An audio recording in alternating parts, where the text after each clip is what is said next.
A person who is very familiar with the Heritage Campus. He will get to know more about him. Let me call upon Professor Porichoy Chakraborty, Assistant Professor, Department of Computer Applications, the Heritage Academy, to introduce the topic to all of us. Porichoy sir, over to you. Thank you, Shudukina ma'am. Asato ma sadgamaya, tamaso ma jyotirgamaya. I for one believe that one day the dark web personalities may sojourn, producing malware for breaking the security of other computer devices. Let's talk about that. A very good morning to the dignitaries and the participants of today's webinar, The Art of Computer Security, Opportunities Ahead. We are very fortunate to have Mr. Indranil Banerjee, Security Partner, Facebook, Seattle, with us here today. Mr. Banerjee has joined us from the other side of the globe. For him, the time right now is 10 p.m., 23rd June. We are much obliged to him for accommodating us at this hour and for consenting to share his valuable knowledge to guide and enlighten our students. I just want to tell my students about cyber security. It is the practice of defending computers, servers, mobile devices, electronic systems, networks, and data from malicious attacks. It is also known as information technology security or electronic information security. The term applies in a variety of contexts from business to mobile computing and can be divided into a few common categories like network security, application security, information security, operational security, disaster recovery and business continuity, end user education. Mr. Banerjee will talk about what it's like to be a cyber security professional at a large organization like Facebook and introduce you the tools, trades, and technologies used by the hackers. A case study of a security flaw that affected millions of WhatsApp users and how the students can prepare themselves as a cyber security professional. I would now request our founder principal, Professor Dr. Gaur Banerjee, to deliver the welcome address. Thank you, Porichoy. Very good morning. As the principal of the Heritage Academy, I am privileged to welcome our distinguished guest speaker, Mr. Indranil Banerjee, in our webinar on the art of computer security's opportunities ahead. Mr. Banerjee is security partner, Facebook, presently located in Seattle, Washington, USA.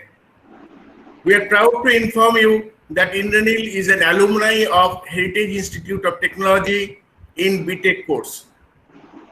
He did his master's program, MS in Information Security from Georgia Tech Institute of Technology, Atlanta, USA. Due to his tremendous passion for research, he was awarded full scholarship as research assistant from the second semester of his PG course. Immediately after completing MS program, Indranil joined Qualcomm at San Diego, USA in product security team and was responsible for development of hardware-assisted security solutions for Android ecosystem and security standard for 5G. Seeing his passion for academics and research, he was deputed as an expert trainer in his domain knowledge to clients and offices of Qualcomm in most of the leading countries in Europe, Latin America, and also in India.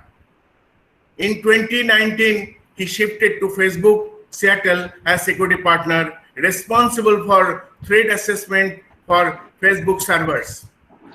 I personally know Indranil since 2007, when I joined Heritage Group of Institution and Indranil was a student of Heritage Institute of Technology.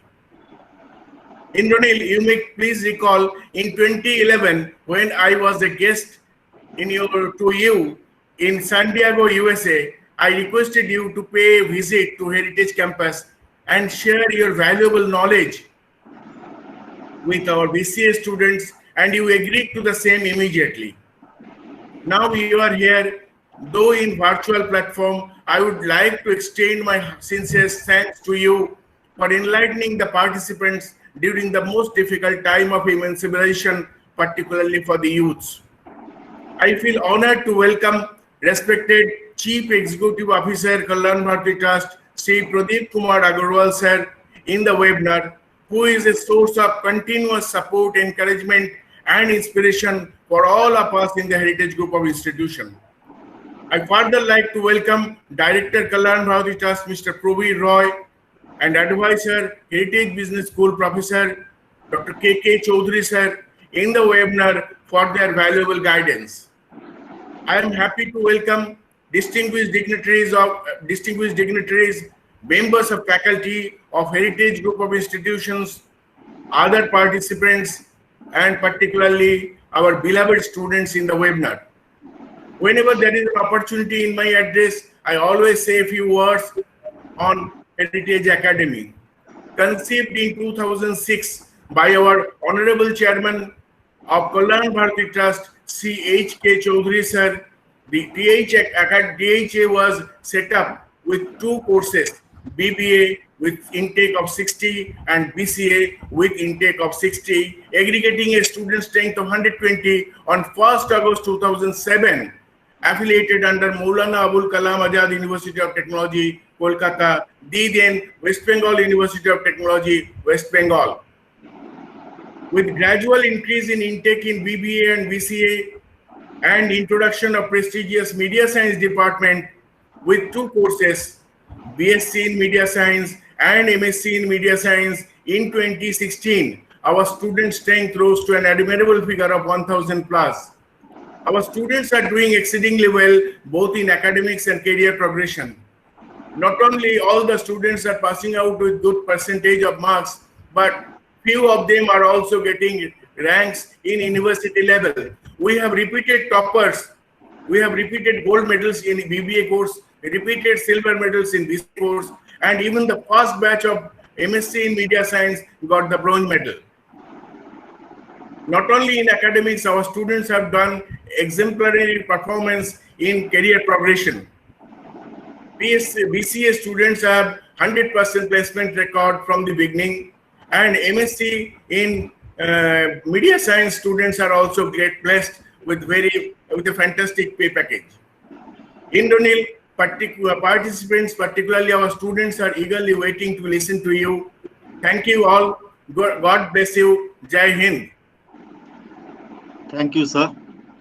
I would now request Mr. Indranil Banerjee to enlighten us on the art of computer security opportunities ahead. Over to Mr. Indranil Banerjee.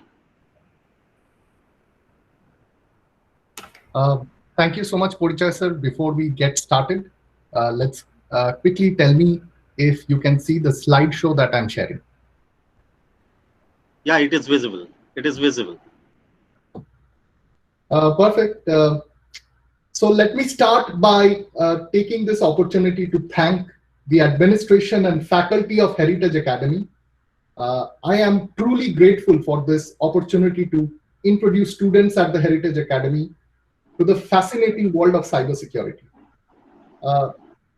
Thanks again for that illustrious introduction. I am Indranil. I'm a security engineer at Facebook, where I work to defend Facebook's data center infrastructure against hackers. As principal sir already mentioned, I am actually a graduate of Heritage Institute. I graduated in 2009 with a bachelor's degree in IT. So I'm very familiar with the campus, and I'm very nostalgic to be presenting to the Heritage audience. So we are talking about a very relevant topic today. Computer security or cyber security has emerged as a crucial field of study in today's hyper-connected world. Computers and smartphones have become our primary mode of communication. It's how we talk to each other, it's how we connect to each other, especially in the post-COVID world that is today. And with that, comes the risk of hackers and cyber criminals stealing our private information, our bank accounts, our passwords, our Aadhaar card numbers, getting access to our bank accounts, and even compromising the safety and security of our nation. No organization or individual is immune to cybercrime today. Banks routinely lose billions of dollars globally to identity theft. Companies such as Sony and MasterCard, which are household names, have suffered from massive data breaches in the recent past.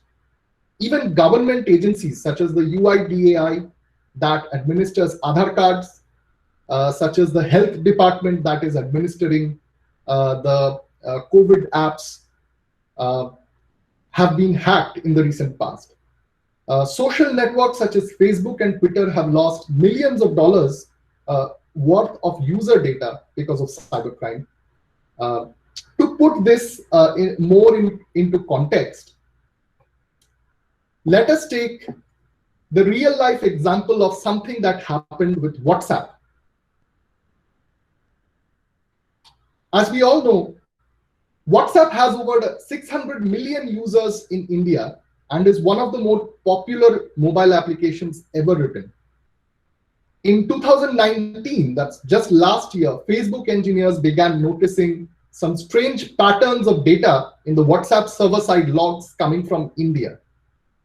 It appeared that thousands of devices with WhatsApp were uploading people's private messages to a handful of servers across the globe without any user interaction. The Facebook security team immediately sprung into action and began an internal investigation that lasted several months. We informed the CERT, that is the Center for Cybersecurity Emergency Response Team for the Government of India.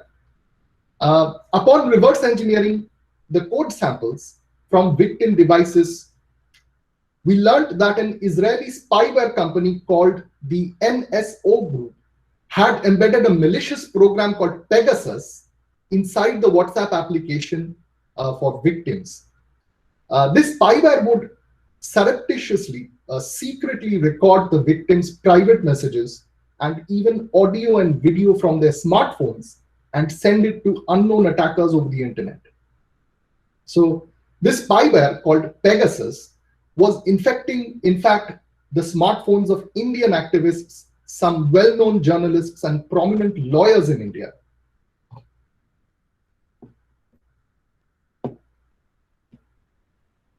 So how did Pegasus infect WhatsApp? What caused this international geopolitical incident? It turns out this Pegasus spyware used a simple software defect in one line of code in WhatsApp that did not check the length of the message when calling the memcopy function. As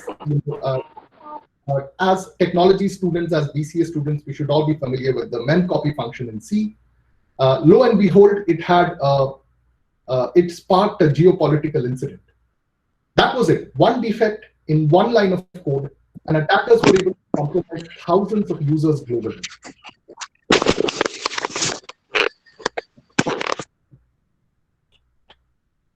This should give you an idea of the national security implications and even the geopolitical significance of cybersecurity in today's world.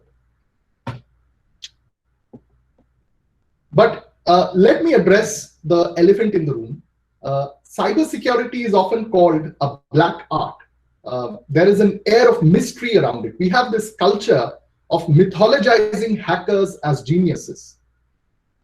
When we hear the word hacker, we immediately have this image in our minds, the one you are seeing on the screen right now. Typically, a shady teenager in a dimly lit basement, feverishly typing in front of a large array of monitors. We've seen this in many, many Hollywood movies in the recent past. This, let me assure you, is a fictitious image. It is completely imaginary, and it tends to discourage students like yourselves from pursuing the field. The reality is more like this. just some bored guy or girl in his bedroom, her bedroom, tinkering with software on his laptop. In today's world, anyone can become a hacker or a security engineer. A lot of great schools like Georgia Tech, my alma mater, like the University of Washington, MIT, and Cornell offer online degrees and certificates in cybersecurity. Sites like YouTube and Udemy and Coursera and many other online learning platforms have courses that teach the basic foundations of exploiting software vulnerabilities.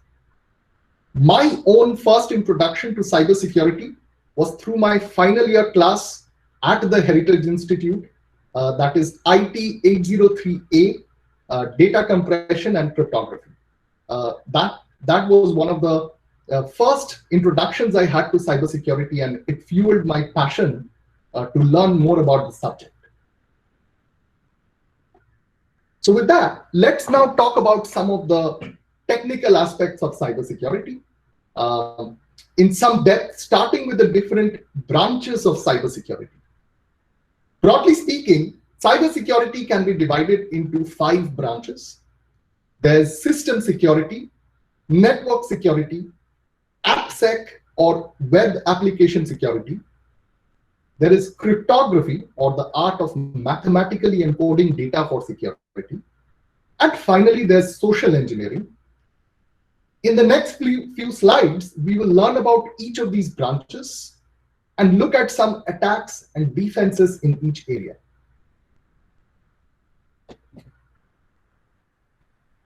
So, system security is the study of securing the operating system, the firmware and hardware in PCs, servers, mobile devices, and what's now being called the Internet of Things. It's a very broad catch-all term. So let me explain it like this. A system security engineer will typically find defects in software that can be used by attackers to install things like viruses or malware in Windows PCs or Linux servers.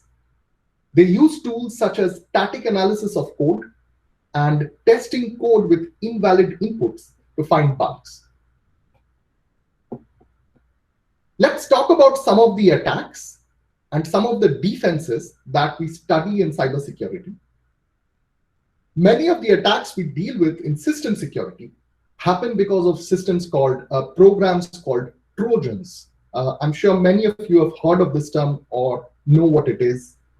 Trojans are programs that pretend to be legitimate applications, such as MS Word or the Adobe PDF Reader. But when a user downloads them, it secretly steals information such as keystrokes, such as bank account and passwords from the user's system and uploads them to the attacker.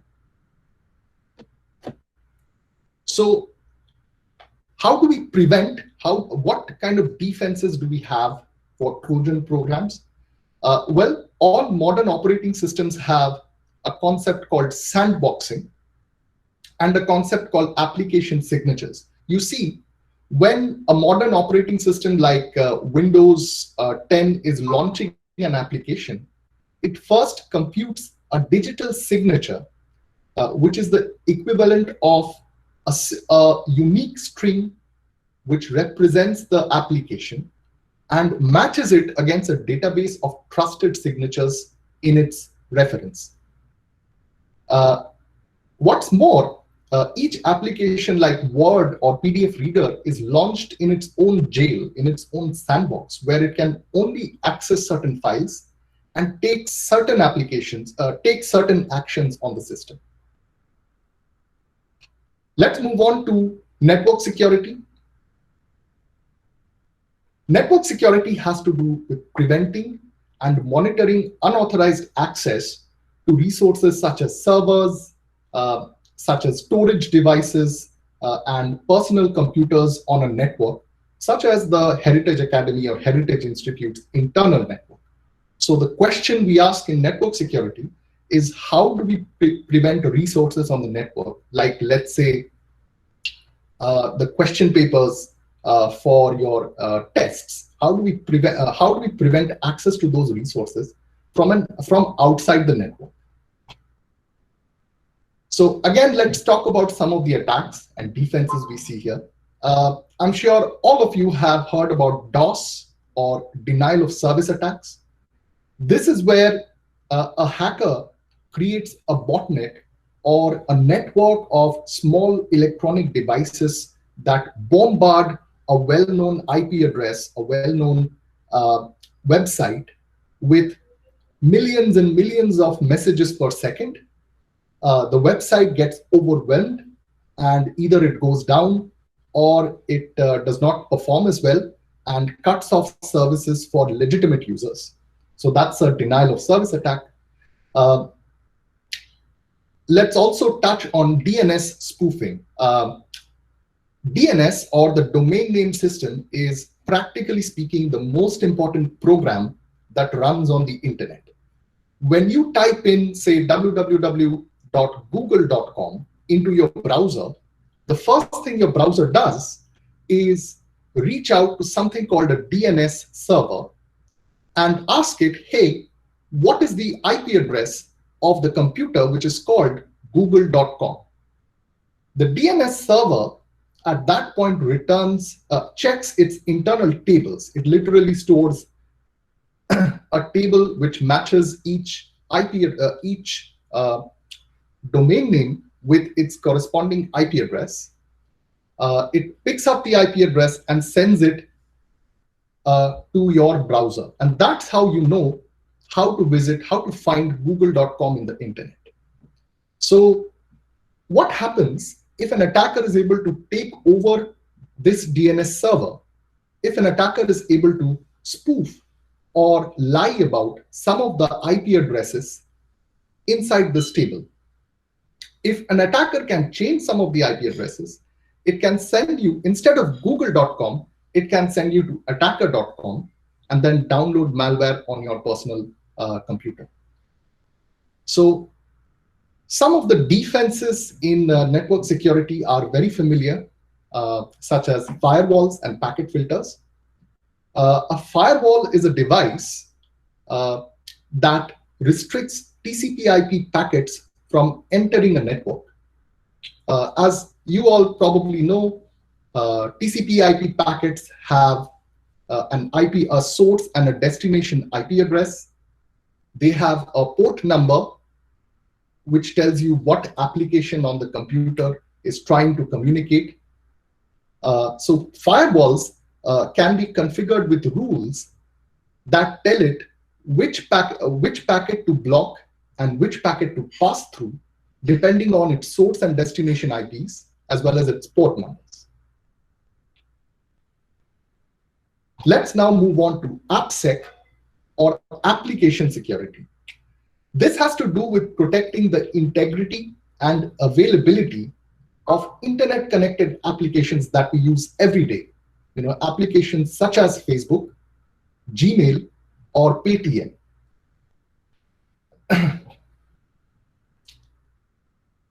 An AppSec engineer typically studies the design and implementation of these multi-tiered online applications in order to find software defects in its user interface, or in the way it handles sessions with users, or in the way users are authenticated with the application, and so on. Let's talk about a couple of attacks and defenses. So perhaps a number of you have studied SQL or SQL as part of your BCA course. So there is an attack called SQL injection, which is very intuitive and very easy to understand. You see, when you are filling out a form on the internet, let's say you're typing in your first name, your last name, your username and email address, and when you hit submit, what happens is the application takes all your data and sends it to the database and runs a query on the database using SQL. Some of the data that you have entered, for example, your email address, will factor into that SQL query, will be injected into that SQL query. Now, what happens if an attacker, instead of typing in your email address, you put in an actual SQL command, which has the effect of deleting the entire database? In vulnerable applications, and this has happened, this has happened very recently with some well-known applications. In vulnerable applications, the application does not properly filter out, does not properly check that the string being entered is an actual email address. It will end up executing the malicious SQL command on the server and deleting the database, causing hundreds of millions of dollars of damage. In order to defend against AppSec attacks, we have a number of defenses. The most familiar one should be two-factor authentication. When you use a credit card in India, you not only have to enter your credit card number, your username, your address, but after you hit submit, the server will send an OTP or a one-time password to your personal device, your registered device, and then you have to enter that secret token in order to authorize the transaction. This is called two-factor authentication, and it is an extremely effective defense against hacking applications like Gmail or Facebook. Let's now go over to crypto or cryptography. This is the art of applying mathematical transforms to your data to prevent attackers from stealing secrets, to hide secrets, to prevent messages being sent over the internet from tampering. Although many of you may not realize it, but each and every one of you use cryptography every day. Again, when you enter your username and password to the Gmail application or to the Yahoo Mail application, your browser uses cryptography, specifically a set of algorithms called RSA and AES, in order to encrypt the data, in order to encode the data in such a way, your username and password, in such a way that it is rendered completely unintelligible. That is, even if attackers are able to see the data on the network, they will not be able to tell your username and password.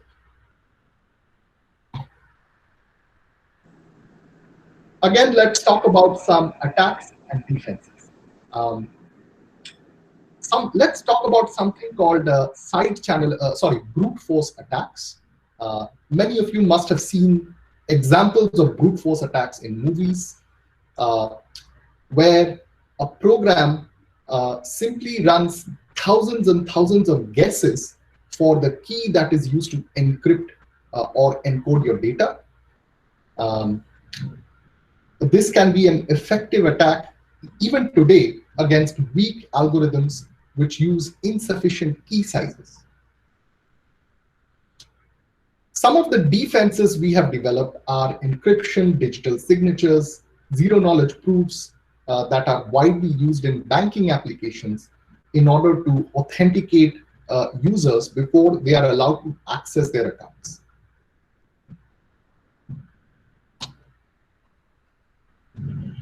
The final aspect, the final branch of cybersecurity is not very technical. It has to do with users.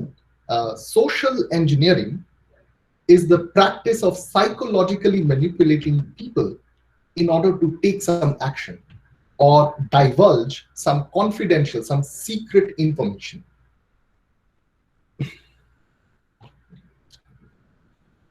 Again, some of the attacks and defenses that we are all probably familiar with are spamming or phishing. Phishing is a practice in which an attacker pretends to be someone you know, someone from your company, perhaps your employer, perhaps your manager, or someone who works in the finance department, So the attacker will pretend to be someone who works in the finance department and send you an email and put in an attachment in the email and ask you to open it and complete a form. However, if the user opens the attachment, it secretly installs malware on the computer.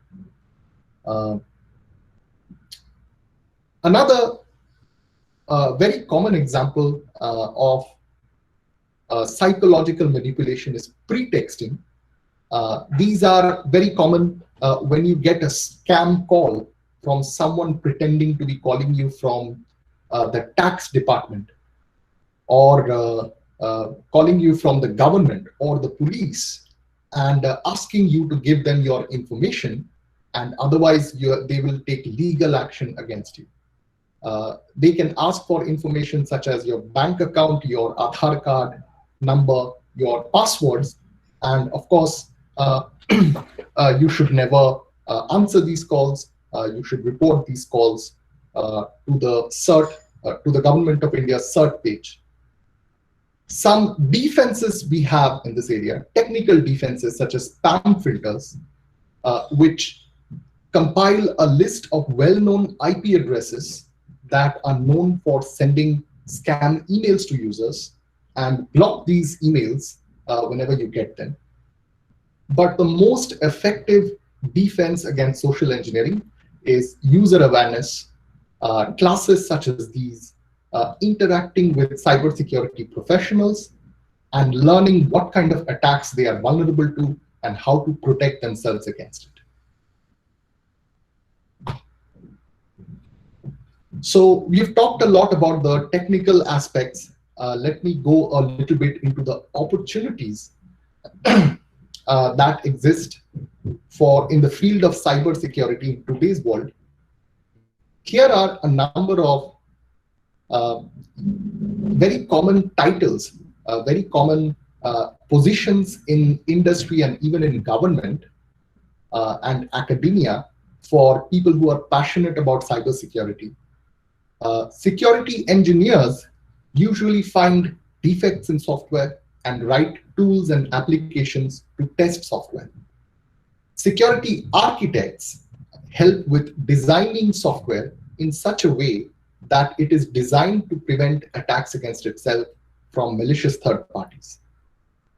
Over in academia and also in industry, we have security researchers that are actively monitoring the internet for attacks, learning about the kind of attacks that attackers are coming up with, and inventing new technologies to protect users. A lot of people specialize in cryptography. They either go on to become applied cryptographers or theoretical cryptographers. This is a very hot and fascinating field which is enabling new technologies such as privacy-preserving machine learning. That is when you use data collected by apps like Facebook and Twitter to learn about users, to learn their preferences, the kind of products that they want to buy. However, in the process of learning about the user, you don't learn their personal and private information. Other applications that cryptography enables are things like private information retrieval, which would allow you to talk with an application such as your banking application, proving that it is in fact proving your identity, proving that you have access to your bank account, to your account credentials, but without directly sharing your username and password with the bank. Amazing. And finally, security is a very, very entrepreneurial field. There are, as of now, hundreds and hundreds of new startups coming up in the security space, both in Silicon Valley and in Bangalore. These security entrepreneurs either have consultancies which help large organizations like Facebook and Twitter and Google understand their threat environment, understand the attacks that they are vulnerable to.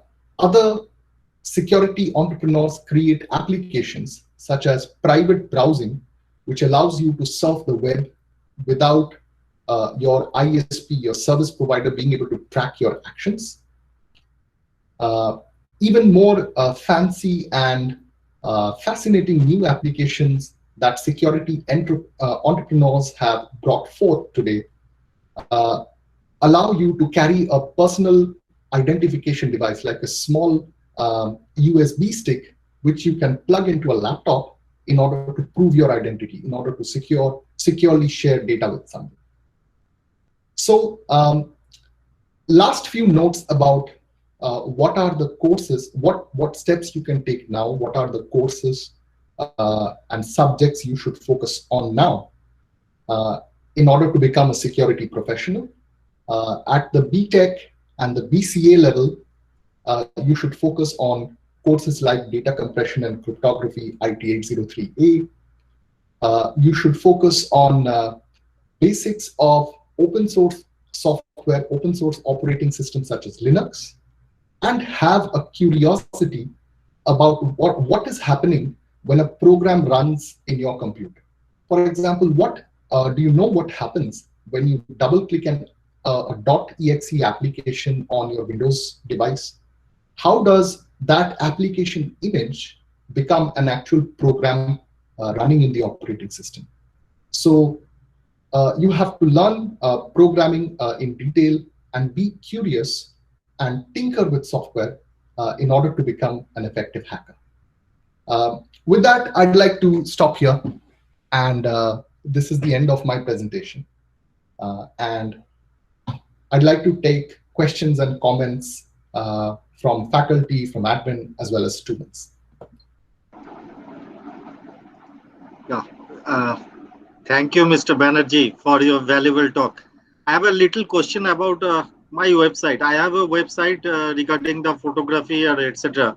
So if I connect my website with a CDN or content developer network, whether that will be useful for me or not? Absolutely, yes, that will be very useful. I don't know if that will be useful from a security perspective, but CDNs will obviously speed up. If someone is I am trying to access your website from the US, having a CDN will significantly speed up the website performance. That's true. That's true. I basically think that there is maybe some problem with the security, because they have to change the server name also. Suppose I have a server ns1.bluehost.in, so they have to change it, and so there may be some problem regarding the security. Maybe there have some speed up or something else. So thank you for that. Now our students would like to ask few questions to you. Dear students, please unmute your microphone and enable webcam when you ask the question to Mr. Banerjee. So now I call Vasundhara Agarwal to ask your question. Please unmute your microphone. Yeah, Vasundhara. Good morning, sir. I am from BCA, the head from Heritage Academy, and I am a final year student. My question to you is, how much can Facebook know about who is behind cyber threats? Should I repeat? No, I got it. Thank you so much, Vasundhara. That's an excellent question. Yes, Facebook has an entire security team which focuses on detection and response. Whenever there is a phishing attack or an APT campaign that tries to deliver malware into the Facebook network infrastructure, Facebook has tools and safeguards to both prevent that and in real time be able to track which IP address the attacks are coming from, which domains, which geographical regions the attacks are originating from. And we have connections with local law enforcement all over the world, and we will be able to take action in real time and inform the police or the cybersecurity task force in the geographical region concerned and let them know that an attack is taking place. Okay. Thank you, sir. Thank you for the webinar. You're welcome. Thanks, Vatsindra. Thank you, Vasundhara. Now I call Shreya Singh. Please unmute your microphone and ask your question.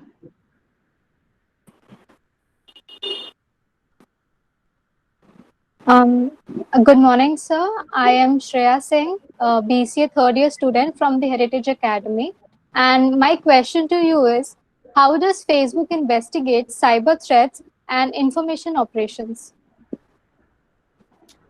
Thanks, Shreya. Again, excellent question. I'm glad you're curious about things like this.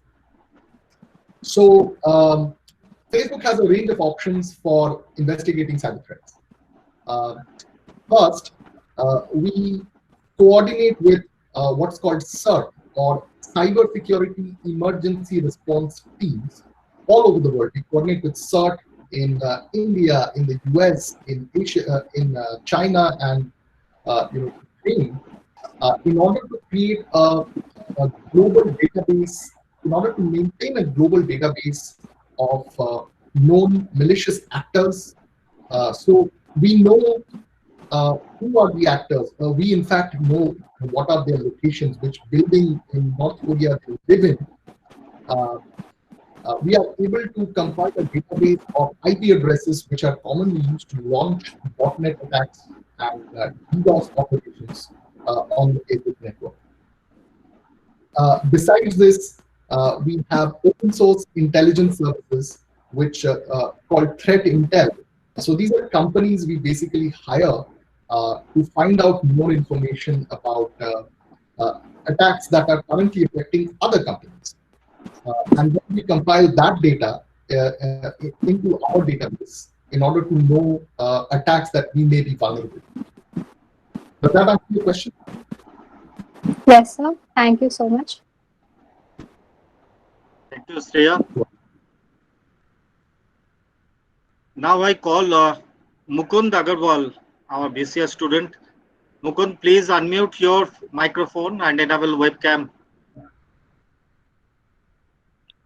Hello, sir. I'm Mukund Agarwal from the Heritage Academy, BCA, final year student. So my question to you is, hacking Facebook gives direct access to other applications. Facebook account is crucial to many other web applications because it allows the user to create their accounts using the Facebook accounts. So shall I repeat? No, I guess your question is, are other accounts vulnerable if your Facebook account gets hacked? Yes, sir. That's great. That's an excellent question again. The short answer is yes.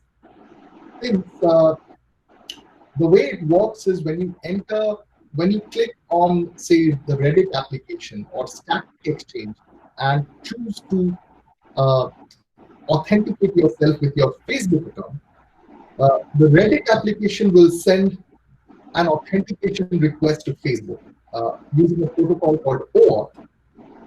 And Facebook will verify that this is the actual Reddit application and send it a temporary token which allows users to log in using their Facebook credentials. So yes, if your Facebook account is hacked, other applications that you use your Facebook account in may be vulnerable. However, Facebook has tools, intrusion detection tools, running continuously 24/7, which try and detect account compromises, not only in the Facebook app, but say you're using the same username and password in Gmail.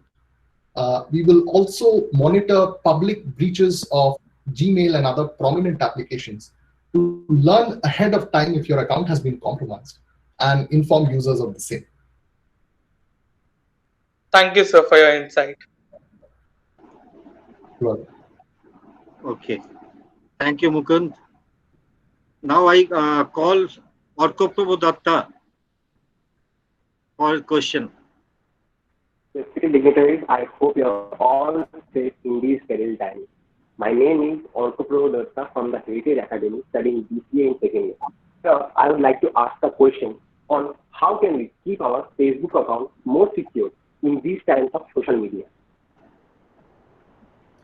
Thanks, Arko. That's a very prudent question. Of course, I have some common tips to share with you in order to keep your social media or all your accounts safe. The first very obvious one is don't use weak passwords which are easy to guess. For example, a lot of people use the word password with a number 1. Some people will use their mother's maiden name along with their date of birth separated by the character underscore. There are hundreds of tools, freely available tools, which are able to crack these weak passwords in real time and will cause attackers to get access to your account. The second tip I have is do not share your username and password between different websites.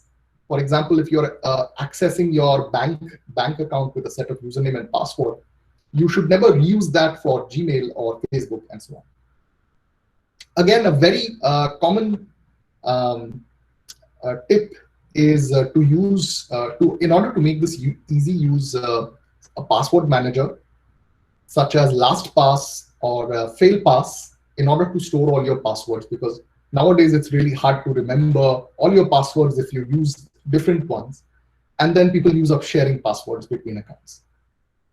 And finally, I encourage everyone to enable two-factor or multi-factor authentication, where a website will identify you not just based on your username and password, but also they will send you a code or an email to verify that it's really you who is trying to access their services.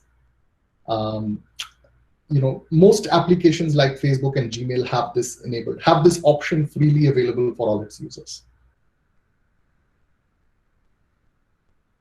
Thank you, sir, for enlightening us with your answer. You're welcome, Okufu.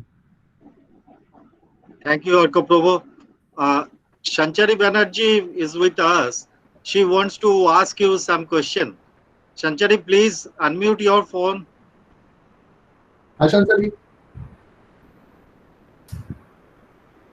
Hello. Shanchari. Hi. Hi.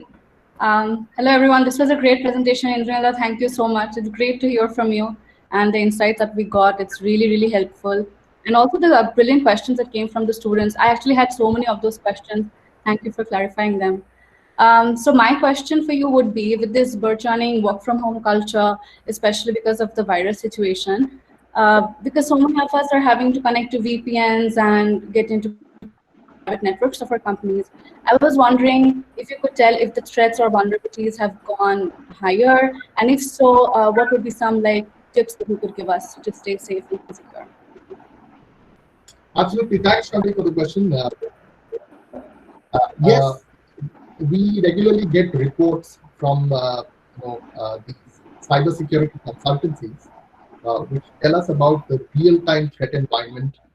So one such recent report from Gartner and also from Verizon showed a big spike in security incidents, but it's not what you would expect. I mean, as a professional, I would expect more attempts to hack enterprise networks, more attempts to hack VPNs, but it turns out most of the hackers and attackers are trying to use social engineering in order to, for example, call victims, call users, and ask for donations and send them, pretexting to be from the UNESCO or from the World Health Organization, and send them a link which transfers money to their own account. Another very unfortunate incidents that we see is cyber criminals logging into ongoing Zoom meetings and ongoing Zoom classrooms where students are taking classes and share inappropriate videos, share inappropriate images, which can have a traumatic effect on users. The worst attacks that I've heard of in recent times are something called ransomware, And in COVID, in the time of COVID, because our healthcare infrastructure, because hospitals and nursing homes have become so important, attackers from Eastern Europe are now launching ransomware attacks against healthcare infrastructure. What ransomware is malware that will infect your computer and then encrypt your bootloaders, encrypt your software applications. So you as a user or as a system administrator are not able to log into your computer. Imagine when that happens to a doctor in an emergency room. You know, and they're very open about it. They ask, so this is a form of blackmailing. They will ask the system administrator to pay them several thousands of dollars in Bitcoin, and in return for that, they will give them the password to unlock their computers. So these are some of the attacks we're seeing in recent times.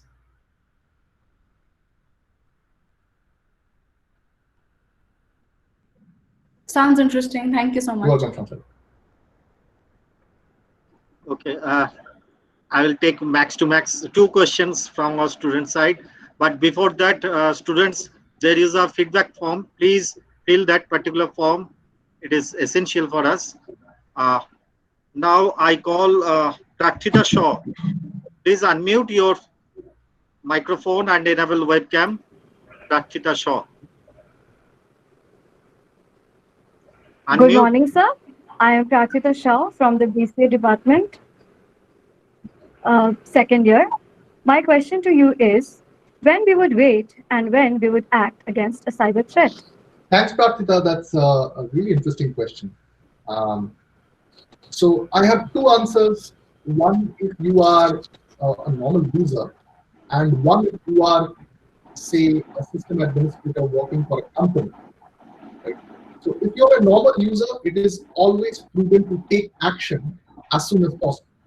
That is, as soon as, say, you detect some kind of malicious activity on your phone, or you get an alert from Google saying that somebody has tried to log into your Gmail account, it is imperative that you take action. You should do 2 things in that in a very short time. First, you need to change your password, not only for Google or Facebook, but also for all the other websites where you may have reused that username and password. Because you have to assume that that username and password is now open and everyone knows about it. The second thing you should do is, again, enable 2-factor authentication, so that even if an attacker has your username and password, they are not able to log into your bank account or your Gmail. Now, what happens if you are a system administrator, or let's say you are an agent working for the government? In that case, there are some scenarios, and they're called cross-breed protocols, where you are supposed to wait. The reason is, if there is an ongoing cyber attack on your system, you want to collect as much evidence as possible and make sure that no harm is done. But in the meantime, you want to collect as much evidence as possible in order to try and find out who it is that is attacking your system before you take action and shut down the attacks. Okay. Thank you so much, sir, for answering my question. You're welcome. Thank you, Prakshita. Mr. Indranil Banerjee, I just want to ask a permission whether I have to take 2 questions or 1 question, because a long time you have to talk regarding the cyber security. So up to you. 2 questions or 1 question? 2 questions are fine, Professor. Okay. So Rahul Rakshit from BBA, he wants to ask something to you. Rahul, please unmute your microphone and enable webcam. Yes, please. Hello, sir. Hi, Hello. Hello, sir. This is Rahul Rakshit from the Heritage Academy. I'm in BBA for first year. So my question is, if a cyber attack happens from other country, what kind of precautions we shall take so that we can defend from these kind of attacks? Thanks, Rahul. That's an interesting question. Um, Again, let me answer this for two scenarios. One, if you are a user, um, I think your best defense is to inform the authorities, such as, once again, the CERT or the Cyber Emergency Response Team in India, and let them know that there has been an attack on your network or your system. But the precautions that you take to defend yourself, I don't think they really depend on what country the attack is originating from. The precautions are still very similar. You encrypt your databases, you update your operating systems and applications as frequently as you have to. And finally, you use cybersecurity best practices that are well known in the industry. However, if you are, say, working for a large organization, and an attack on your system can have geopolitical consequences. Such as an attack on Facebook or WhatsApp can have consequences for the Indian government and national security infrastructure. Then the idea is, the theory is that you don't just want to prevent, you also want to take action and retaliate against that malicious actor. Because experience has shown us that a strategic offense is the best defense, even in cybersecurity. Thank you so much, sir. You're welcome. Poricha, sir, I think you are muted.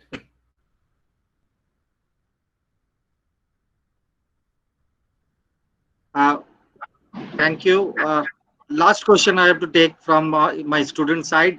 Sharnavo Chakraborty, he wants to ask you something. Please unmute your microphone and enable webcam. Sharnavo. Good morning, everyone. Good morning, sir. This is Swarnava Chakraborty of the BCA second year. I hope you are keeping a good health. My question is about the software bugs which are actually assisted in hacking, and how can you restrict the hackers from, restricting the account and stuff? So let me get into the technical details just a little bit. When we talk about software bugs, we're talking about things called buffer overflows or integer overflows or SQL injection or cross-site scripting.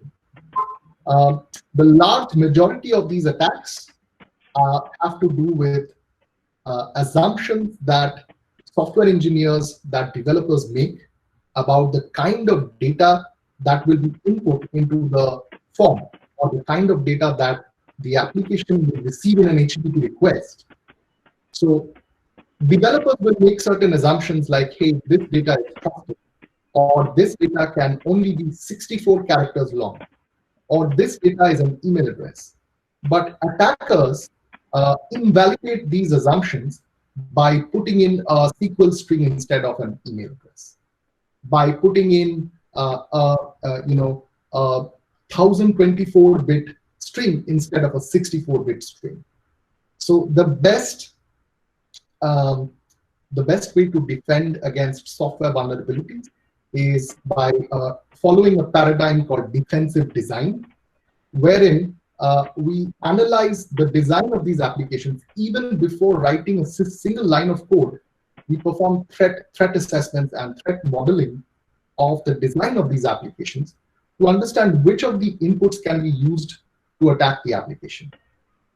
On top of that, we implement common cybersecurity best practices such as network segmentation, such as following the principle of least privilege, and authenticating users before taking any action on the sub-side.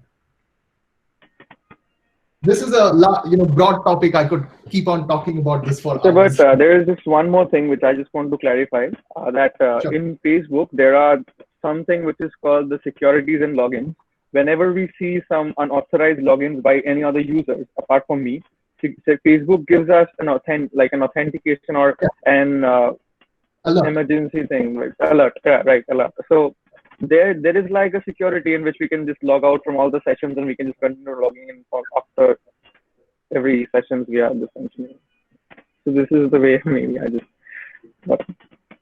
Thank you, sir. Thank you. I'm just clarifying this thing. All common applications like Facebook, Google, or your bank, what they will do is create a profile of the user's common login activity. So, for example, they will their profile will know that you typically log in from Kolkata, India. You typically log in between the hours of say 8 a.m. and 12 a.m. In Indian Standard Time, and you typically perform, send maybe 20 requests per second. Now, if someone or something logs in using your credentials from Alaska, at a time which is 3 a.m. in India, and sends 20,000 requests per second, the Facebook application will intelligently detect this as an attempt to hack your account and alert the users. All right. Thank you, sir. That was very kind of you. Thank you, sir. You're welcome. Thanks, Shonavo. So, thank you, Shonavo. Thank you. Welcome, so that was our last question, and it is completed. So, I think, thank you, Mr. Indranil Banerjee, for sharing the valuable information to us. Each and every time I have to say Mr. Indranil Banerjee because our principals are also Mr. Banerjee. So, I would request Professor Atri Chatterjee, Assistant Professor, the Heritage Academy, to propose the vote of thanks. Thank you, Porichai sir. Gratitude is the most expert form of courtesy. I deem it a great honor to propose the vote of thanks on this special occasion. On behalf of the Heritage Academy, I convey my profound gratitude to Mr. Indranil Banerjee, who took out time from his busy schedule and blessed us with his interesting and thought-provoking address. I wish to express a token of appreciation to Mr. Probir Roy Sir, Director, Kalyan Bharti Trust, for his motivation and thought and support. This event would not have been successful without the inspiration and support from Shri Pradeep Kumar Agarwal Sir, Chief Executive Officer, Kalyan Bharti Trust. My heartfelt thanks to K.K. Chaudhary Sir, Advisor, Heritage Business School, for his august presence and support. I would like to thank our respected Principal Sir, Professor Dr. Gaur Banerjee, for his stimulating words which radiated a source of energy and gave us the energy to perform our best. We are thankful to Ms. Swasini Chaudhary, Coordinator, Industry Relations, Heritage Group of Institution, and Mr. Debashish Kormuka, System Administrator, for being our pillar of support. I would fail in my duty if I don't extend my heartfelt thankfulness to our members of faculty and staff, with a special mention to Ms. Mohua Shom, our Deputy Registrar, Professor Sudakina Doktoroy, Professor Porichaya Chakraborty, and Professor Arnob Kole.